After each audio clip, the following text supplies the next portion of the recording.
didn't show up to a hearing over his voter registration today. The outcome could disqualify him from serving in the state legislature. The Republican and Senate Majority Leader won his re-election this November. But our KCRG TV9 I-9 investigative team and KCCI's investigative team found records showing that no one had used water at his registered address in his new district for months. I-9 reporter Ethan Stein joins us live from the newsroom to explain why that detail is so important.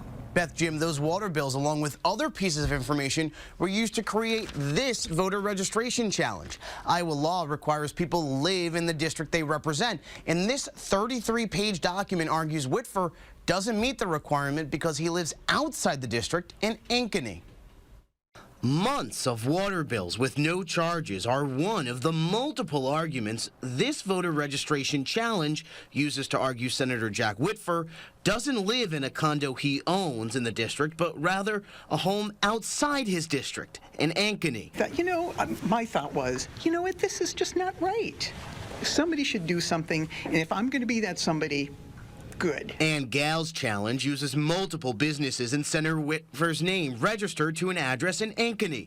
It also uses testimony from a Democratic volunteer saying Whitfer's wife told her her family still resides in that house, including her husband. The challenge also uses multiple pieces of information from the internet, like Whitfer's place of employment and his social media. And I'm not sure that where you are living and voting from has anything to do with your Twitter bio. Polk County Auditor Jamie Fitzgerald oversaw the procedure, but did not come to a decision. Woodbury County Auditor Pat Gill says Fitzgerald said he'll have to make a decision based on what's more likely. Gill said he had to decide a similar situation on voter registration years ago and believes judges are better equipped for these types of challenges. Just because they're used to handling those type of disputes and case law would be established that way. Gill says otherwise it can become a political decision from an auditor, which is a political office. Regardless, the challenge is now in front of the board, and they will have to make a decision on one of Iowa's more prominent state lawmakers. Either side can appeal to a district court judge after that board makes its decision. We also found Senator Whitfer was taking a tax credit meant for his primary residence on the home in Ankeny that is not being used in this challenge. In the newsroom, Ethan Stein, KCRG TV9 News. Iowa State Senator Jack Whitfer will keep his seat in the state Senate. This comes after a challenge was made to his voter registration. The Polk County Auditor has rejected the challenge.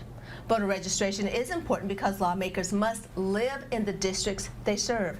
Whitfer lists his primary residence as a condo in Grimes. An I-9 investigation in October found that little to no water was used at that home for several months. And Whitfer has several businesses registered to an Ankeny address. This was used as evidence in the challenge, but the auditor said there's not enough evidence for the claim, concluding that Whitfer lives at the Grimes home.